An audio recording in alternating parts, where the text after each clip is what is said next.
Hello, writers. I'm freelance fiction editor Miranda Darrow with my weekly video about writing, editing, and the writing life. It's a new month, so we're tackling a new genre, and this month it's family saga.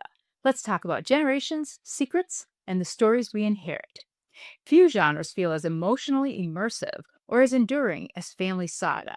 These are stories that stretch across years or generations, tracing how love, trauma, ambition, and silence echo forward through time.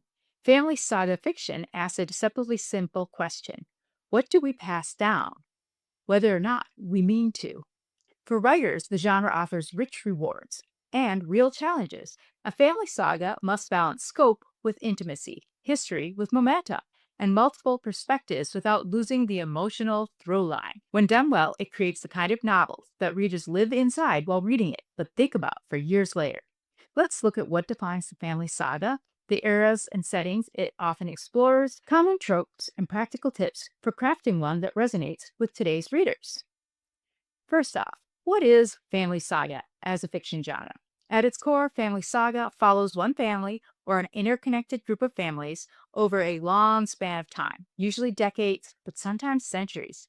The plot is driven less by a single external conflict and more by accumulated consequences.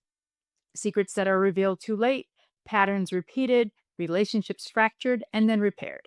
Classic examples include A Hundred Years of Solitude by Gabriel Garcia Marquez, East of Eden by John Steinbeck, The Forsyth Saga by John Galsworth, and Roots by Alex Haley. More recent family sagas show how flexible and contemporary the genre has become, including Pachinko by Minjin Lee and The Love Song of W.E.B. Du Bois by Honoré Fanon Jeffers, and a bunch more that I'll talk about in next week's video, which is my monthly book list recommendation for the genre of the month. These novels prove that family sagas aren't dusty historical tomes, but they're vibrant, urgent stories about identity, belonging, and change. What are some of the eras that are commonly covered in family sagas? Family sagas often move through multiple eras, but they tend to cluster around moments of upheaval, times when the world changes and families must change with it. Commonly explored historical periods include immigration eras, like the late 19th to the early 20th century, pre and post war periods, particularly World War I, World War II, and Vietnam, civil rights and social transformation eras, and post war domestic life, like the 50s through the 70s, often revealing cracks beneath the ideal families living in them. There are also contemporary timelines frequently braided with past generations. Many modern sagas use dual or multiple timelines, allowing the past to illuminate the present without requiring exhaustive historical coverage. Let's talk about some of the common settings in family saga fiction. Because place shapes family identity, setting is especially important for this genre. Family sagas often return to the same locations again and again, letting readers see how spaces change alongside the people living there. Popular settings include a multi-generational family home, rural towns where everybody knows family secrets and history, immigrant neighborhoods and enclaves, farms, inherited land and plantations, businesses passed down through generations, and large cities that evolve over decades, like New York, Chicago, Lagos, or Seoul. In strong family sagas, setting isn't static. The setting remembers. A house holds grief. A town keeps score. A homeland haunts descendants who've never even seen it. Some of the common tropes in family saga endure because they reflect real emotional truths. A long buried secret that shapes generations, an estrangement and reconciliation between parents and children, inherited trauma or expectations, sibling rivalry across the decades, and a child who leaves and the one who stays. Or rewriting of family myths, cycles of love, loss, and addiction. The key isn't avoiding these tropes, it's grounding them in specific lived in characters so they feel earned rather than melodramatic or formulaic. Let's talk a little bit about point of view in family sagas. How can authors manage many voices across long timelines? Point of view is one of the most powerful and perilous tools in family sagas. Because these novels often span decades or generations, a single POV is rarely sufficient. Instead, family sagas frequently rely on multiple POV characters, each carrying a piece of the emotional and historical weight of the story. Handled well, this creates richness and depth. Handled poorly, it can leave readers confused, detached, or overwhelmed. Long timelines in family saga often require multiple POV characters. To address this, Characters can age out of the narrative. Age out is a euphemism that we use in health insurance when someone is no longer insured because they died. But age out in this context could also mean that the character is no longer the story's focal point because of the passage of time. Power and agency shifts between generation and historical context that changes what characters can know or do.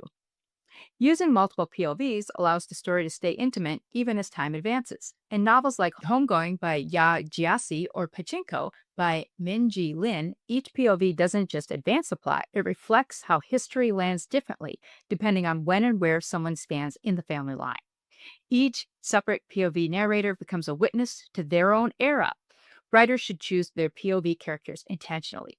Later this month, my video will review the writing craft book, The Power of POV by Alice Raisley, which I picked this month largely because POV is such a tricky issue for family saga. Authors need to remember that not every member of the family deserves or needs to have a POV. Strong family sagas are selective. When selecting which character should carry the POV for each part, in the family saga asks, who is changed the most by the family's legacy? Who holds or resists the family's central myth or secret? Whose silence or misunderstanding creates future conflict? Often, the most effective POV characters are not the most powerful ones, but those caught between generations. A child who doesn't understand their parents, the sibling who leaves, the descendant piecing together half truths a decade later. Some effective approaches include chronological relay POV. Each section passes the narrative baton to the next generation, like was in Homegoing. Dual timelines with rotating POVs. A present day narrator alternates with past family members, like the vanishing half in Commonwealth. Clustered generational POVs. Multiple siblings or cousins narrate within the same era, offering contrasting perspectives on shared events. Anchoring POV with limited departures, which has one primary narrator carrying most of the story with occasional sections from other family members at key moments. The key is consistency. Readers should quickly understand why a POV shift is happening and what emotional ground that character is covering. A common pitfall in family saga is introducing too many narrators too quickly. To avoid this, give each POV a distinct emotional role. Space introductions so readers can orient themselves. Ensure each POV change adds a new insight, not just repetition. Here's a tip. If two characters interpret the same event the same way, you likely only need one of them to have the POV. And a word about voice and distance and time. As timelines stretch, POV distance becomes especially important. Some generations may benefit from close first person or intimate third person POV, while others might work better with a slightly more distant lens, especially when reflecting on events already shaped by memory or myth. Shifts in diction, rhythm, and interiority can subtly signal time passing without heavy exposition. POV can also be used as thematic reinforcement. In family sagas, POV isn't just structural, it's thematic. Who gets to speak? Who doesn't? Whose version of the family becomes the official story? Many modern family sagas use POV to interrogate inherited narratives, showing how truth fractures across generations. The gaps between perspective often matter as much as the perspectives themselves. All right, enough about POV. Let's cover some general writing tips for crafting a compelling family saga. Tip 1. Anchor the story emotionally. Even with dozens of characters, readers need an emotional entry point. Choose one or two core relationships, siblings, a parent and child, cousins, and let those bonds carry the weight of the story. 2. Be selective with time. You do not need to dramatize every year. Skip boldly. Focus on moments of change, births, deaths, departures, betrayals, reunions, and trust the reader to fill in the quiet years. Tip number 3. Let consequences travel forward. In a family saga, actions echo. A choice made in 1920 should still matter in 1980. Look for emotional cause and effect across the generations. Number 4, differentiate voices across generations. Each generation should feel shaped by its era. Language, priorities, and fears should subtly shift over time. Tip number 5, avoid the family tree info dump. Yes, I've seen this one a lot. Resist the urge to explain the entire lineage all at once. Introduce the characters as they become relevant, allowing relationships to emerge naturally. Tip number 6, balance intimacy with scope. Large-scale history matters, but it should always be filtered through the personal experience. Wars, migrations, and social movements should change dinner conversation, marriages, and parent-child dynamics. Let's talk a little bit about family sagas in today's market. Modern readers gravitate towards family sagas that first highlight underrepresented histories, and blend literary depth with strong narrative momentum. Often, they will use nonlinear structures thoughtfully. They can explore identity across race, class, gender, and geography. Recent successes show that the genre thrives when it asks not just where did we come from, but who gets to decide the story that we tell about ourselves.